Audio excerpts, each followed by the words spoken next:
So much of what men do is out of envy.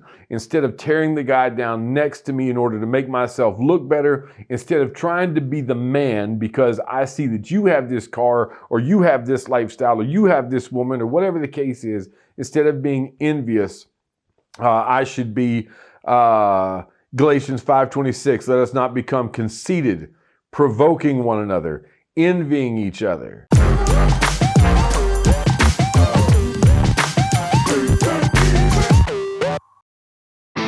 This is Zach, The Quest for Greatness. I'm the man. I'm kidding. That's what this video is about, is toxic masculinity. So we want to look at what culture says masculinity is and what it really is according to the Bible.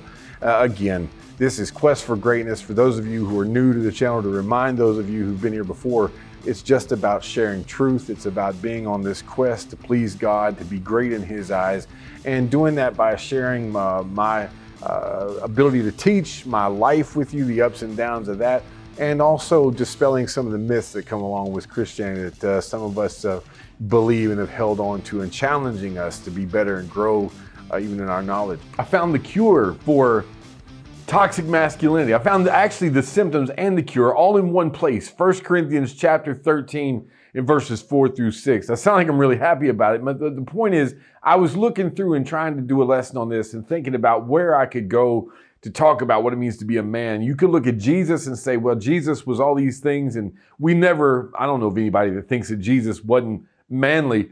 But then I started looking, for some reason, 1 Corinthians 13, the love chapter, right?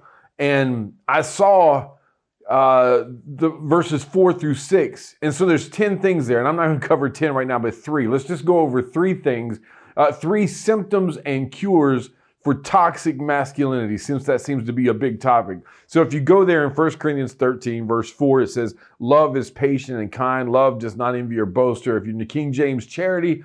And the point is, I want to be a loving man. As silly as that may sound, or maybe backward, but I want to be a loving man. So if I want to be that, it gives me the recipe right here. A loving man is patient. Well, let's give some instead ofs. A loving man is patient instead of short-tempered. Or instead of, well, I don't put up with that. You've probably said it. You know you've heard it. I just don't put up with that. Because I ain't got no patience. Well, that ain't manly. It may feel like it and sound like it. Making somebody pay for what they've done is the opposite of this word for patience. To leave people behind, to be easily offended, which we do a lot of now in our culture, to be easily offended and set off so easily, which men, we're not good with this. So to be the man that God wants me to be, I need to be patient. 1 Thessalonians 5:14 tells me to encourage the faint-hearted, not beat them down, not make fun of them, help the weak, be patient with them all.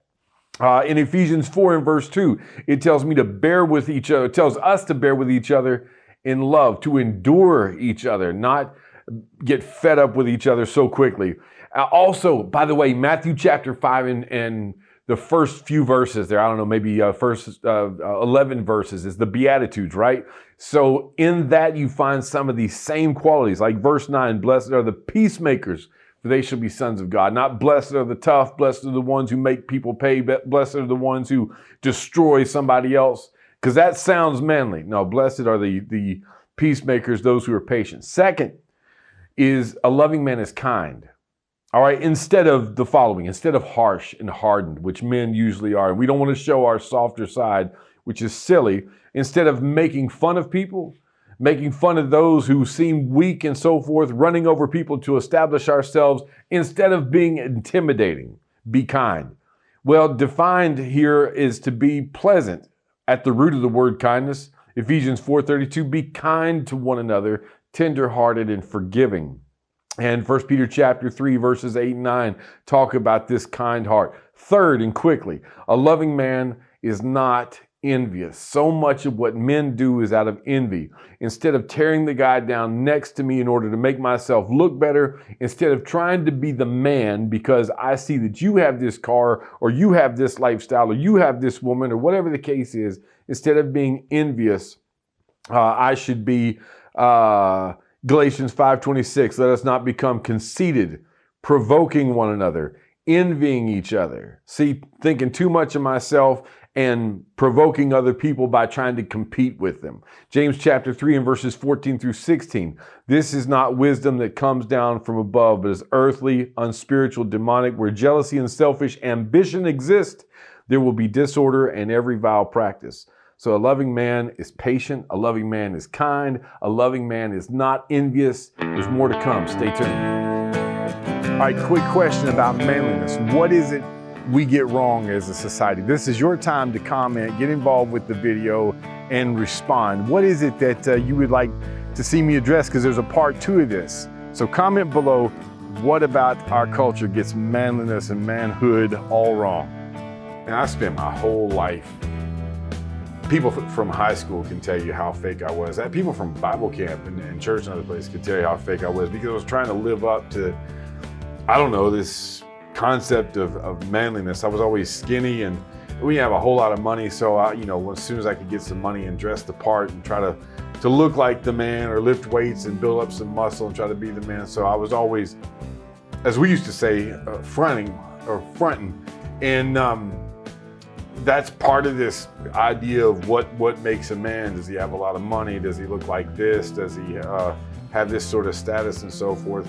And then you figure out it's just a bunch of, it's a bunch of bull that doesn't make any sense, and is a big waste of time, and is shallow. And you also find out what's sad is when you get older, that what you thought was in high school and what you thought we all grew up from is still the same stuff, even in our 40s. One of the reasons why people tell you don't go to your class reunions, because everybody's still gauging and comparing and contrasting to each other. And part of that has to do with what makes a man. You made it to the end. Thank you for watching this video.